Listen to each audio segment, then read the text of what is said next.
Hello, everyone. Welcome to our July webinar series. I can't believe it's a new month, and we're very excited to start this month off a little patriotic. As you probably all know, tomorrow is the 4th of July.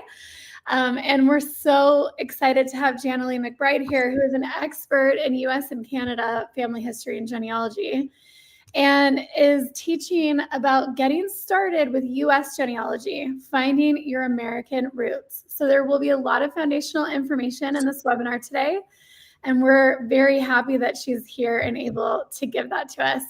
As a reminder, we can take questions live. This is live, but if you happen to be watching the replay, please ask your questions anyway.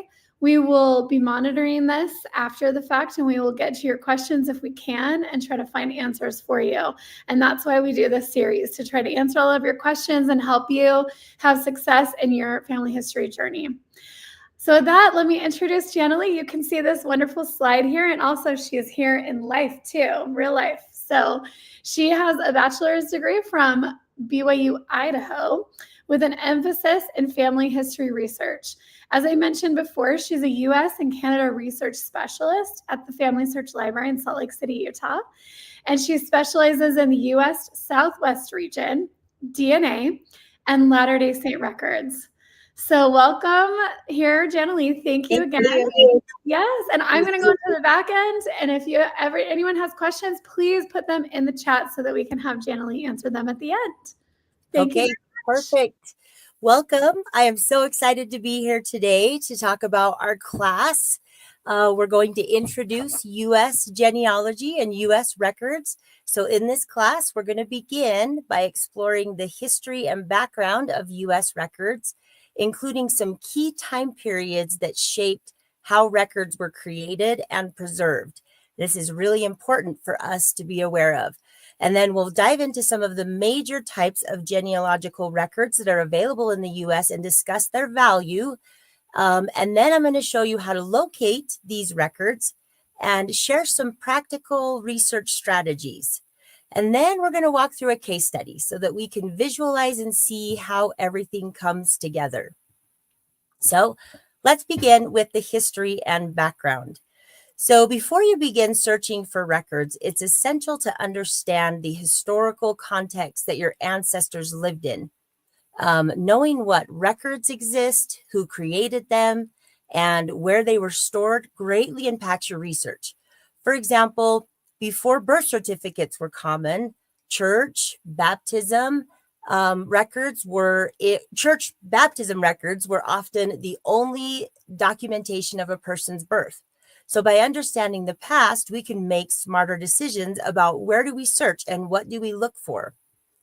So before the United States existed, much of the land was governed by European powers, the Spanish in the Southwest, the French in the Mississippi Valley, the Dutch in parts of New York, and the British along the East Coast. Colonial settlements began as early as 1607 in Jamestown. During this time, churches were the main institutions recording life events, especially baptisms, marriages, and burials.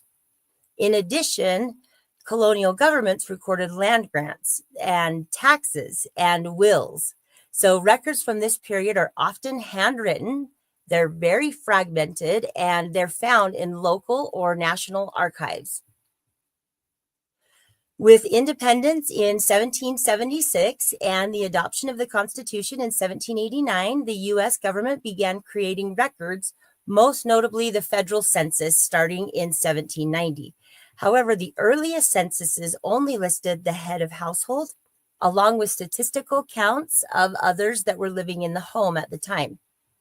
Records were created by towns and counties and states, but not by the federal government. So there were few vital records that were created. Researchers rely on land deeds, tax rolls, probate files, and church books to document their early families. So it's especially important in this era, to know what records your ancestors' county or state may have been keeping and when. The 1850 census is a turning point. It names every person in the household, including women and children. So oftentimes you will hear genealogy in the US broken up by pre-1850 and post-1850.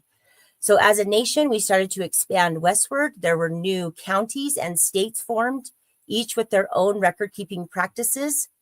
The Civil War created a rich set of military records, including pensions and service files. These are extremely helpful for identifying family members. And the states started to slowly begin issuing birth, marriage, and death records, though many did not fully implement these until the 20th century. In the 20th century, governments began more consistent and standardized record keeping.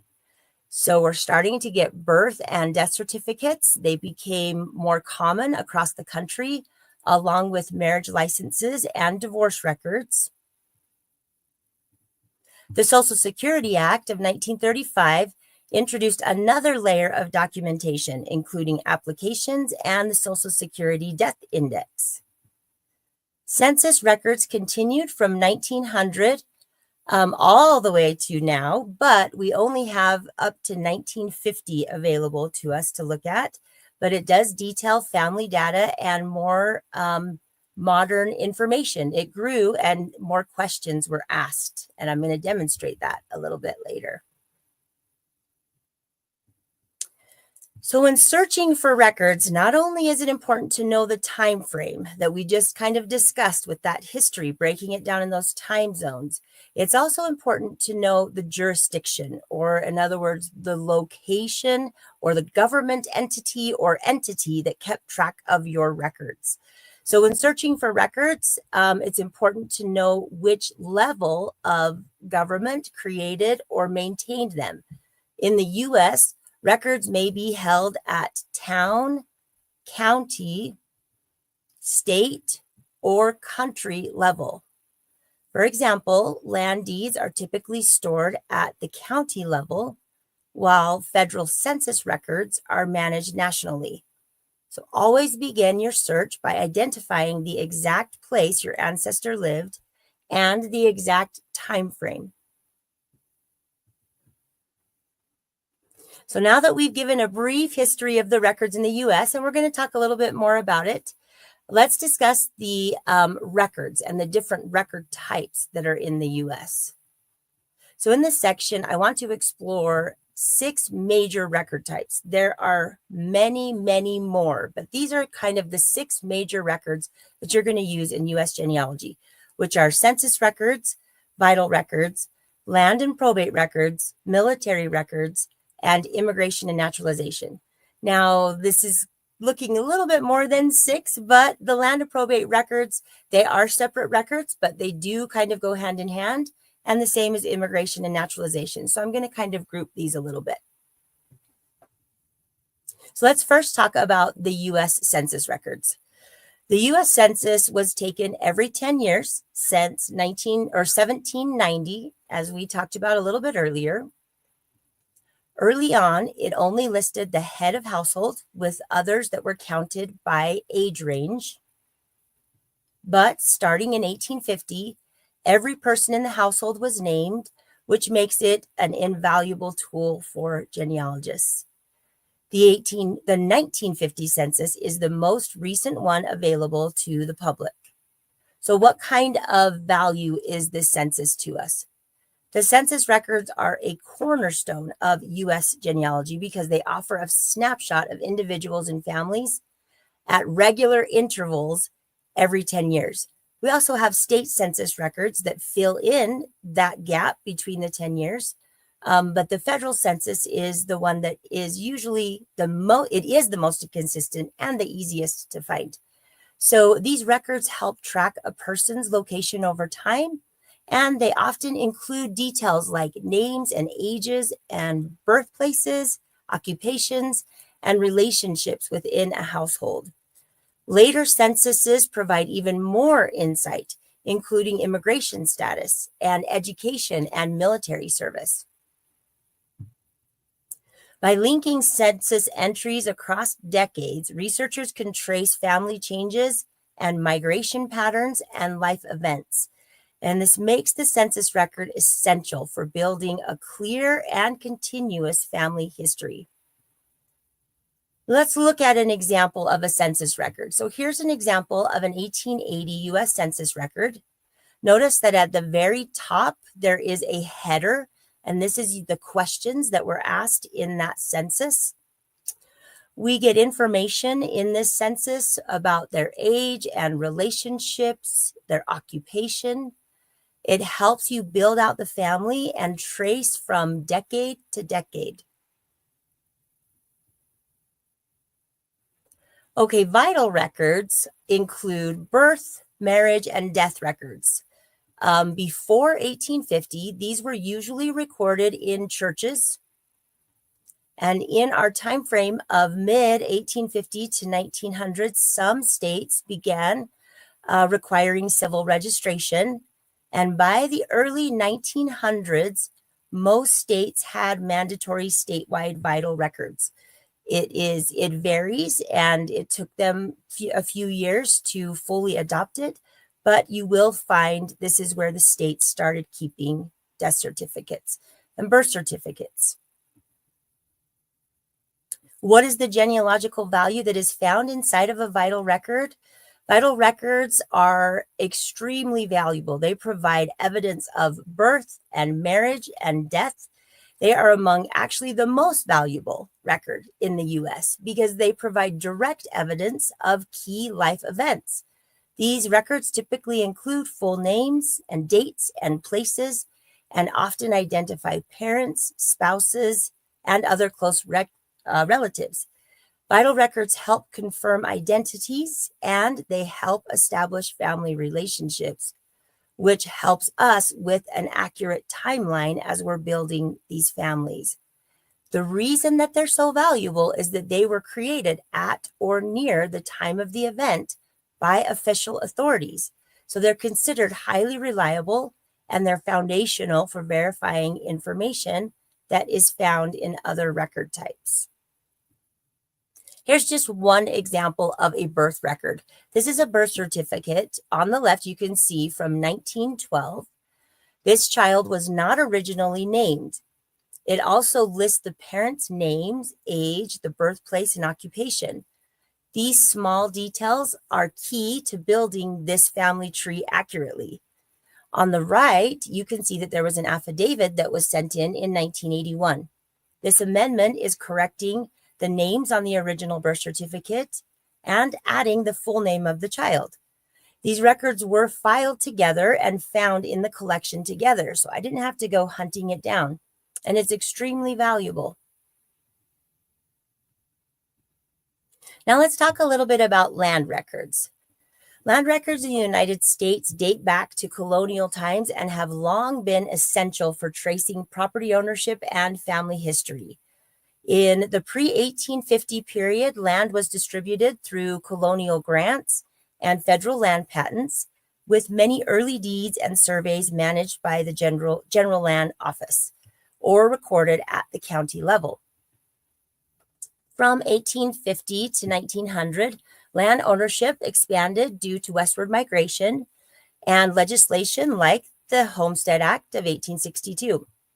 County governments became more systematic and in recording their deeds and mortgages and transfers. In the post-1900 era, land transactions shifted primarily to private sales, consistently documented at the county level. These records continue to help genealogists establish location, property ownership, and relationships. Land records have significant genealogical value because they place individuals at specific locations and times, often over long periods. They can establish residence and track migration patterns. They can also reveal family relationships through transactions involving spouses, heirs, or relatives, and may include details such as names, occupations, and neighbors. Especially when vital records are missing, these records are very valuable. Land records can help establish timelines and provide evidence of inheritance or property transfers. As some of the earliest and most consistently kept records in the US, they are found another foundational resource for building reliable family histories. So let's look at an example of a land record. This is a deed from Massachusetts, and I know it's kind of hard to see and hard to read, but it does show the property transfer between two individuals. On most land deeds, you will find dates and the name of the person receiving the land, a description of the land. You will often find heirs listed if it is a transfer after somebody has died, and other clues to family relationships.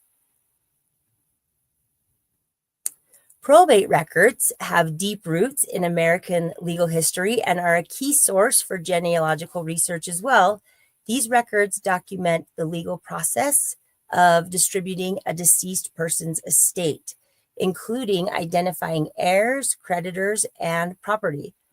So in the pre-1850 time period, probate was often one of the only legal records documenting family structure, especially in places where birth and death records were not kept. County courts or local jurisdictions handled probate matters, and the records typically included wills, estates, inventories, bonds, and court orders. From 1850 to 1900, probate processes became more standardized across states, with increasingly detailed inventories and more formal legal procedures. After 1900, while still used, probate records became less common in some cases due to the rise of trusts, insurance, and other estate planning tools. Despite these changes, probate records have remained a valuable and consistent source for understanding your family relationships and property ownership. Probate records are highly valuable for genealogy because they often provide detailed information about a deceased person's family, their property, and financial affairs. These records can identify heirs, relationships, and the structure of a family, especially in cases where no vital records exist. Wills and estate files may name spouses and children, grandchildren, and even extended family members. They also document assets and debts and land. These records offer insight into an ancestor's life and status because probate records were created through a legal process and preserved at the county level. They are a consistent and reliable source for verifying family connections and restructuring family groups. Let's look at an example of a probate record. This document comes from Salt Lake County in the 1870s and is part of a probate file for an individual named Seth Blair. It includes a will and an estate inventory. What's especially helpful here is how the will names specific heirs, children, a spouse, and even grandchildren. These relationships are clearly spelled out, which helps us reconstruct the family, and especially in this time frame where there is an absence of birth or death records. The estate inventory lists personal property, land, and debts. That gives us a glimpse into the personal lifestyle of this family as well. Military records. Military records in the United States have been created since colonial times and offer valuable insights into the service and personal lives of individuals. In pre-1850 time, records primarily relate to the Revolutionary War, the War of 1812, and frontier conflicts. These include muster rolls, service records, bounty land warrants, land grants, even as a reward for military service. Many people think my ancestor was too poor to own land, but oftentimes they served and they were given land for serving. From 1850 to 1900, the focus shifts to Civil War records, which are among the most genealogically rich record, including pension files that often list family members, dependents, and detailed service history. The federal government required certain information in order to receive the pension, so oftentimes you can find some great gold mines in these pension records with birth and marriage and death information that you can't find anywhere else. In post-1900 era, the draft registration cards for World War I and II, enlistment records, and service files became standard. So these modern records often include birth and death, or not death, sorry, birth and addresses, their next of kin, including a physical description. Sometimes you get the signature of your ancestor. It feels a lot more personal to look at some of these draft cards, and they are wonderful. Military records have been consistently maintained and are key for identifying service members and their families throughout American history. Military records have a strong genealogical value because they often provide personal details that are not found in other sources, full names, birth dates, places of residence, but the physical description, like I talked about earlier, are usually not found in other sources. Pension and service files can also name spouses, children, and other dependents that help to offer a proof of relationship or a linking document if you're looking for one to help you know how this family is structured. These records also help track an ancestor's movement and service history that reveal where they lived during and after military service. In some cases, especially with draft registration and bounty land applications, military records may be the only surviving document of an ancestor's life. For example, we lost the 1890 census, federal census, due to a fire.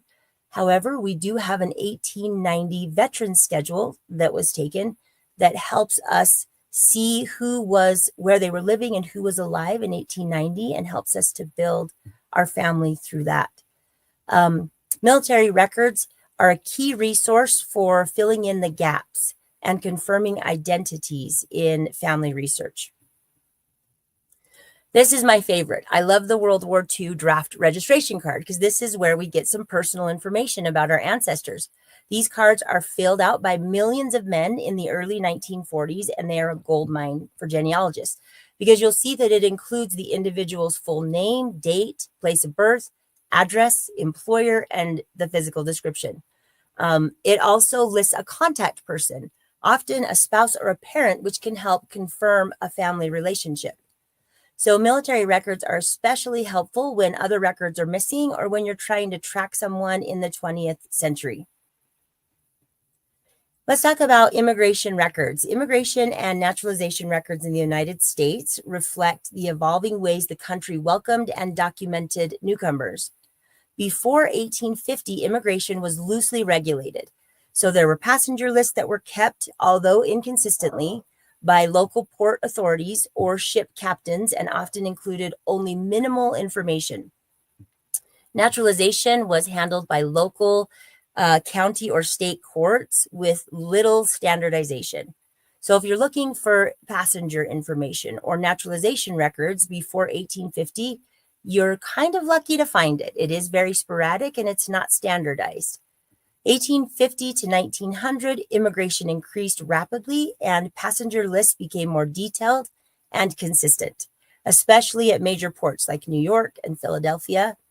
By 1892, Ellis Island opened as a centralized processing station, and immigration records began to include valuable personal details like age, occupation, the last residence, and destination. Naturalization was still a local process, but it began to improve in quality with more information recorded about the applicant's background and arrival. In the 20th century, federal control reshaped both immigration and naturalization.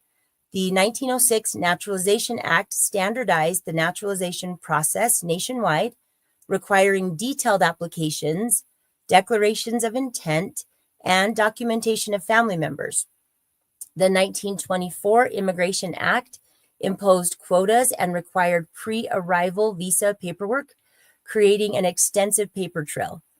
Immigration shifted from seaports to include air and land entries, and records expanded to include border crossings, visa files, and alien registration, making 20th century records particularly rich for genealogy research. So, what is the genealogical value of immigration and naturalization?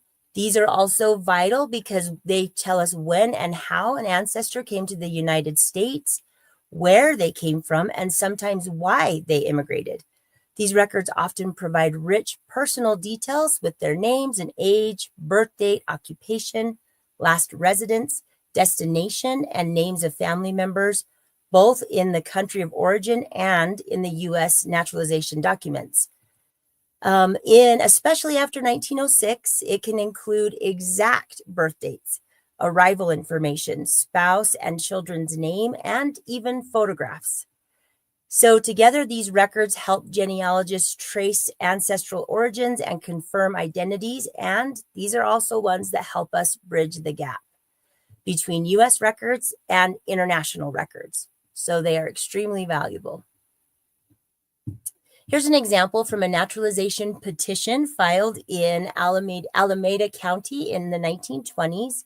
These documents are incredibly valuable because they often include detailed personal information. So in this case, we see the immigrant's full name, date, and place of birth. We see their date of arrival in the U.S. and the name of the ship that they arrived on. It also lists their current residence, occupation, and sometimes even names of family members like a spouse or a child. After 1906, naturalization records became more standardized and much more detailed, and it is especially exciting when you can find one that has a photo in it. So now let's focus on where to actually find the records that you need. If you're a beginner, this is your roadmap for getting started. Whether you're searching online, visiting a local archive, or flipping through family papers, let's walk through some practical and beginner-friendly steps together. So let's start. Whenever you start your genealogy, you're going to want to start with yourself, and you're going to want to begin with what you already know. So once you have that information written down, your parents, your grandparents, any information that you know already, you're going to also work backwards. So start with yourself and work backwards. Write down the full names, birth dates, places, and any details that you've heard in family stories or family Bibles. Look at your photos, look at your letters, call your relatives, and see if you can get some more information.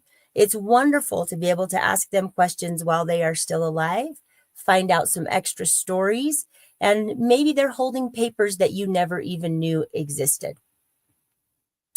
You're also going to want to start with a simple tree or a simple chart. So this helps you avoid searching blindly. You're going to search in multiple places, and you need to see that information all in one space so that you can determine where to start. So once you've gathered it, then you look at it and see where your holes are and ask yourself questions like, do I know this relative's birth date or their marriage date? Or do I have their death date? Did any of these relatives have children? Did this relative immigrate? Did they serve in the military? So start to create a simple tree or a chart or a list that will help you visualize your next steps. Now, where do you find these records? So let's first start with a little bit of vocabulary. We know what records are since we just went through several different record types, but records can also be known as sources. You will hear people use that term, or collections. Sources are a record. They're an individual record, and a collection holds several records that are grouped by record type and date, such as birth certificates from 1906 to 1999. There's three major places to find genealogy records. You can find them online with online databases like FamilySearch.org, Ancestry, or MyHeritage. You can also find them in local repositories. There are many documents that have not been digitized yet. You can find them in government archives.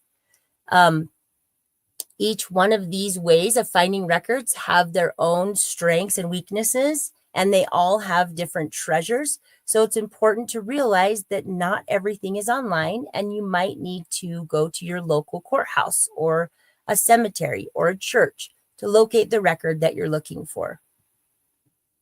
Now, how will you know the best place to find these records when there are so many places that hold them? Well, I recommend starting with the Family Search Wiki. The Family Search Wiki is a genealogy encyclopedia. I don't think that's its official name, but that's what I call it. It's a great place to begin your research. So you can get to the wiki by going to familysearch.org and then click on search at the top, and you will see a list of ways to search for records and collections. Notice that you can look at images, you can look at records, you can look at collections, genealogies, and there's also the catalog, which we're going to talk about in just a minute. But if you go down closer to the bottom, you will see where it says the Research Wiki. This is the main homepage that you're seeing right here of the wiki. There are over 150,000 articles that have been written. So how do you find them? Start by searching for the location where your ancestor lived. In that search tab that I highlighted in the middle of the page, put the location in that they lived in. There are pages that are for counties. They're county pages, state pages, city and town pages. There are pages with all sorts of detail that help you understand how to research. There are also record finder pages in the wiki that will say this is the type of record that you should look for. Most of the pages that you go to have a historical background on it that you can read through. They have getting started tips for the beginner. They have videos that you can watch and training. There are links to collections that are outside of Family Search. So the wiki provides you with information about collections that are everywhere in all three record type that we talked about, in online sources, local repositories, and in archives. Now, another way that you can find records by place and record type is the Family Search Catalog. This is a powerful tool. One of the main ways to search for records is by place, but you'll notice you can also search by title or keyword or surname. But place is the most common. So to find records by location, first you want to go to the catalog. So you'll go to familysearch.org and click on the top where it says search. This was where we were for the Family Search Wiki, and then go to catalog. You're going to type in the place where your ancestor lived, like a town or a country, and see what records are available. You'll find categories like vital records, land records, probate records. Some records are available online, while others may only be at the Family Search Library. Just keep in mind that the catalog will only show you records that are available at Family Search. Now, if you are not sure how to use the catalog, there on this main home page, you can click on Learn How to Use Catalog or See Tips and Resources. And it will have some helpful training videos and some additional guidance on how to use the catalog. Ancestry.com is a subscription site, but it's very useful. You can search by name and date and place. You can use filters to narrow down your results. You can use filters for the record type, like census records, birth records, marriage records, military records. If you build a tree on Ancestry, it will also offer you hints to help you discover new records. Just remember to double check these hints, because they are not always accurate. Just make sure that it actually matches your ancestor. Many U.S. records are kept at county or town levels. That means that you need to know where your ancestor lived. So state and local archives, county courthouses, and even small libraries can be a goldmine. So watch for changes in those boundaries over time. Historical maps can help with this. So always search by place as well as by name. And again, remember, not everything is online. A common beginner mistake is assuming that everything is online. I've already searched and nothing showed up, so there must be nothing available. The truth is, many older or rural records are still only available on paper or microfilm. So use online catalogs or a finding aid to learn what exists and where it's stored. Don't be afraid to write or call or visit to get access to records that haven't yet been digitized. Okay, so we've talked about the records and we've talked about some of the history and background and to pay attention to the different time frames in U.S. research.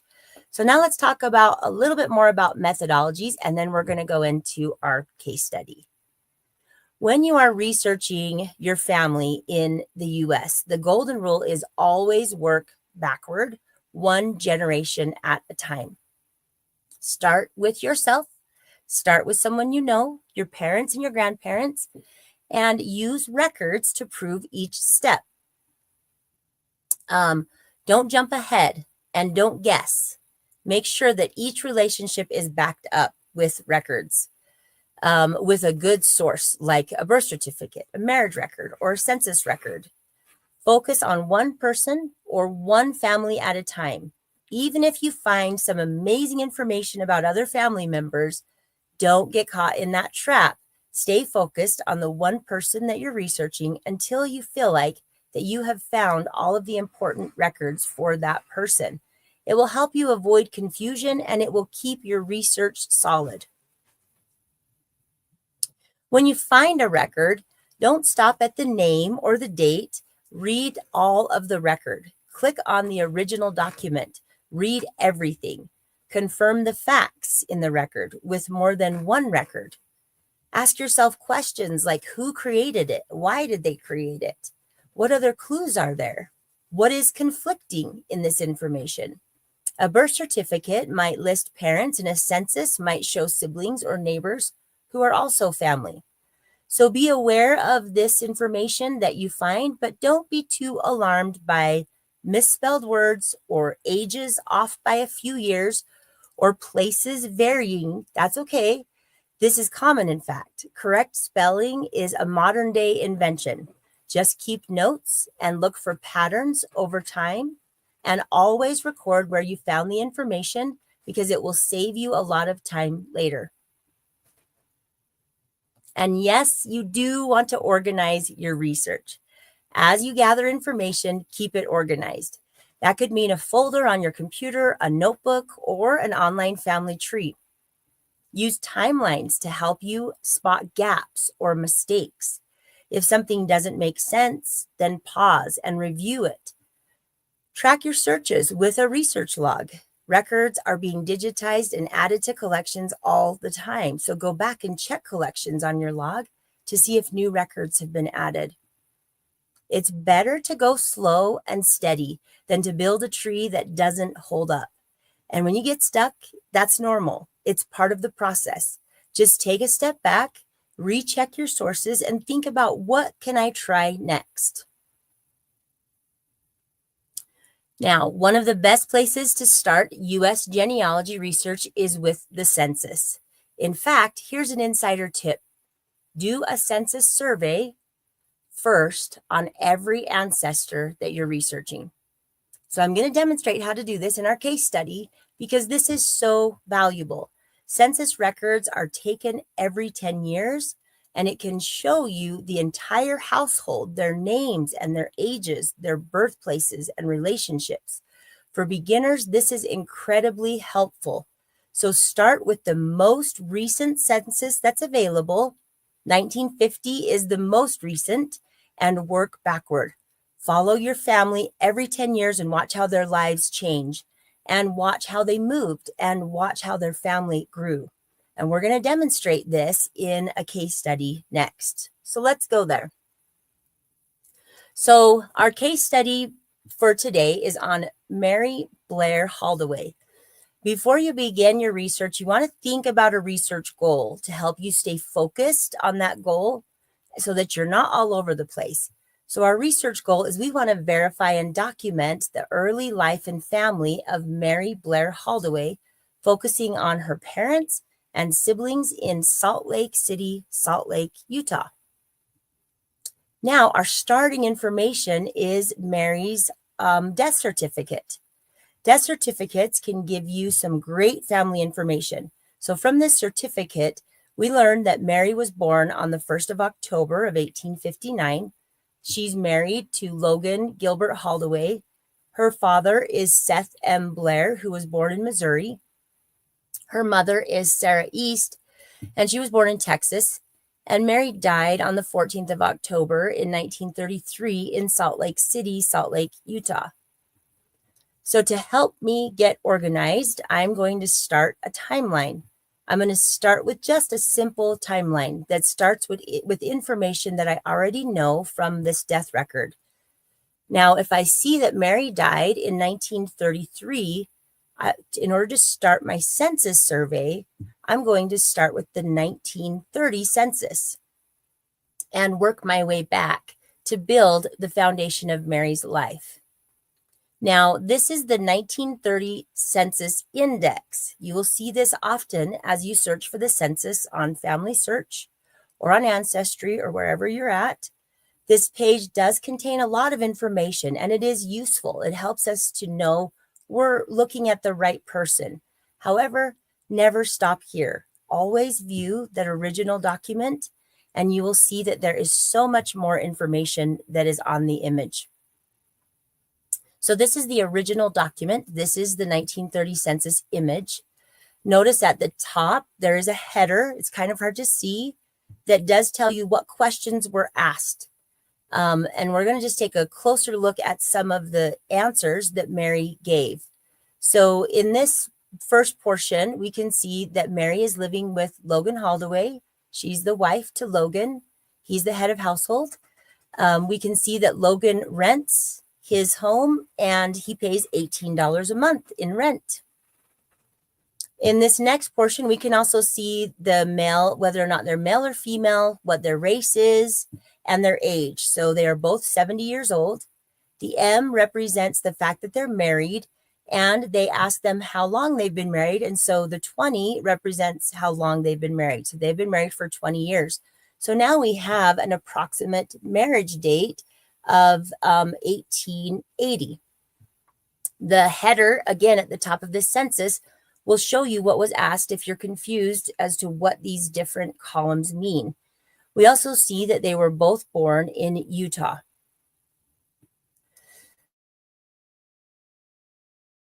So it asked them where Logan's parents were born and where Mary's parents were born. So we can see that Logan answered, or whoever answered, that Logan's parents were born in Tennessee and Illinois, and that Mary's parents were born in Missouri and Texas.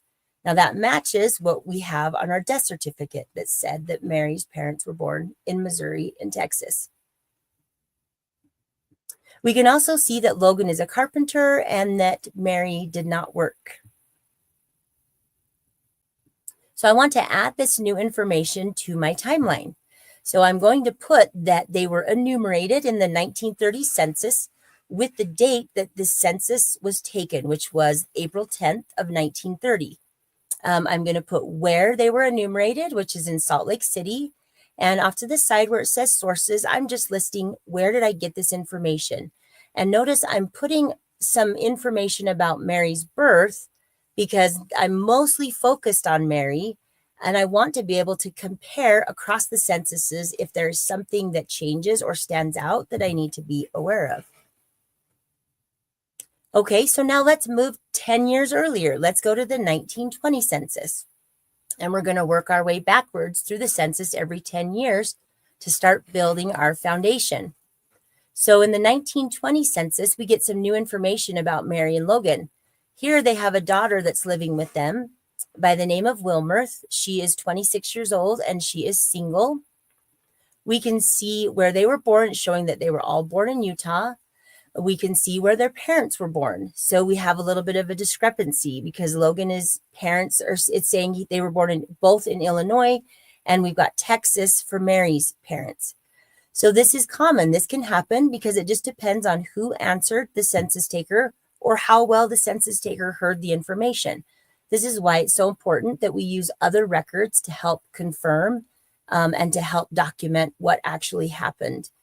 And then we also see that Logan is a carpenter still, and that Mary or Wilmer, their daughter, is a typist for an insurance company at this time. So now I'm going to add this new information to my timeline. And I noticed that as I add it, I realized that their address changed, that they moved. They're still in Salt Lake City, but their address did change. And that might be information that might be useful as I start to look for birth or marriage records. Likely it won't matter since it's the same county, but it's still important to note. I also added Wilmerth as one of their children with her approximate birth year, and then just updated other information. So we're going to keep moving on. Let's go to the 1910 census. So in the 1910 census, we get a load of family information. In this census, we see a lot of children. I shouldn't say all, because you're going to see that there are more, but we see the full picture starts to open up about Mary's life and her children. And one thing that I love in the 1910 census, in that blue highlighted box, they will ask the mother or the wife how many kids they had and how many kids are living. So now we know that Mary had 9 children and only 6 are living. There's some information about their marriage. If you see the M1, that means that they were both only married twice. They're on their first marriage. This can be important as you're going through records. If you have gaps in your timeline and you're wondering if your ancestor was married previous and possibly even had kids with another marriage. So these census records can give us some great information that helps us open up new avenues that we need to start researching. We also see where they were born, their occupation, and where their parents were born, and we see that they all speak English. So our timeline is growing. So we're going to add all of this information to our timeline of the children that were born and where they were born. They were all born in Utah, so that helps us to know that Mary and Logan stayed in the same general area through the birth of their kids. And we are starting to see a better picture. Notice that in 1910, they were enumerated in Provo. So there was another move between Provo, Utah, and Salt Lake, Utah. And that's going to be significant when we're trying to look for vital records to confirm this family. So let's go to the 1900 census. I love the 1900 census because on the 1900 census, we get the birth month and birth year of each member in the household. This is awesome. We also notice in their 1900 census that there is another child that was older. She was not in the 1910 census, likely had married and already moved out of the house or just moved out of the house. And we also see that there's a niece living with the family at this time. So this gives us another possible research question of who her parents were and why at age 17 she was living with this family.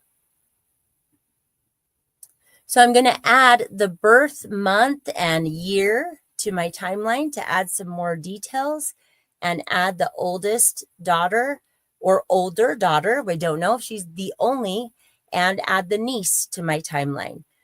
This information is useful as we go back and look at our timeline and we need to determine what other records can we search for. Where did they live? What time frame did they live in? So that we can determine which records we can actually find. Now, I skipped from 1900 to 1880 because we lost the 1890 census. It was lost in a fire. And so sadly, we have this huge gap. However, there are many records that help us fill in that gap. So it's not too horrible. But in the 1880 census, here we see Mary and Logan in the first beginning phases of their marriage. Now we know because throughout the census, it told us how many years they'd been married, that they were married sometime in 1880. However, we don't know exactly when. This census was taken in, let me go to my timeline, June 2nd of 1880. And here they are living in Pleasant Grove, Utah, already married. So now I've narrowed down my marriage to a small date range in the beginning portion of 1880. And so this is crucial when trying to determine what records you want to look at next. So my next step is I'm going to go to the Family Search Wiki. I want to see what marriage records are available in this area in Utah. And here I'm seeing that marriage records were not recorded and available until 1887. These are the standardized records that are going to be easier to find. However, not all is lost because, again, we learned that we can find some vital information in other records. We can find it in church records and in other places. But this information is great for me to know. Now, it just so happens that in Utah at this time, they were recording marriage records in their church records. And this particular marriage record was in the special collections and not able to show an image of it. But I did confirm that they were married March of 1880 in Salt Lake City, Utah, in their church's endowment house. Well, all of this information is now helping me get to Mary's childhood, which was our original research goal. We want to know her family. So we went to the 1870 census. We know Mary's father. We know where she lived. We know her mother. We know where her father and mother were born. So I was able to find the 1880 census. It is a little difficult to see. I can change the image and darken it, and I was able to see it on other sources. So this is on Family Search, but I did find a clearer image on Ancestry. You can also go to NARA to get your images cleared. But I was able to find Mary in her household with her father and mother and her siblings, and open up a whole long list of family members that now I can add to my family tree. It's important to know that when you are trying to determine, can I find birth records? Because I want to find an actual birth record for Mary, what time frame you're researching in. So again, I went to the Family Search Wiki and I found where the birth records are and what time frame they were kept.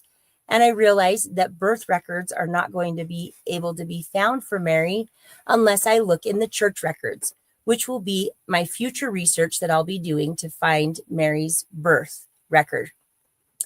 As I went to Family Search to locate some information about the church records that's available online, I was able to find this great index in this area in the county and state that Mary lived in. This does not have the original image. However, it is indexed from the microfilm that gives me Mary's birth and information about her childhood and her family. So I hope this showed you and demonstrated for you why it's so important to do a census survey.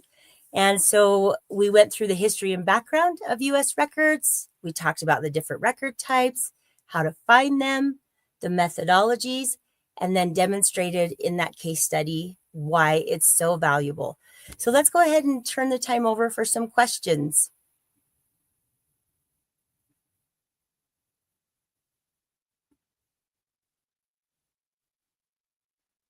Oh, I can't hear you, Erin. Are you muted or is it my sound? It is me, of Okay. course. Thank you so much for letting me know. That happens to me all the time. I was just saying that thank you so much. This was so informational, and I learned things that I didn't know before. One question that we had a lot of comments, but one question, which is there a handout for this lecture? There is a handout, so I will get that sent, and so we can attach that to our social media. I apologize. I forgot to send that to you guys to put that. So look at our recording, and it should be attached, but there is a handout for this lecture. Yes, and no problem. I'm going to post a link to the session page on rootstech.org where we can also upload that handout, and it's an open link so anybody can download it from there. Perfect. Okay, we had another question come in from Tate on YouTube. What are your favorite records?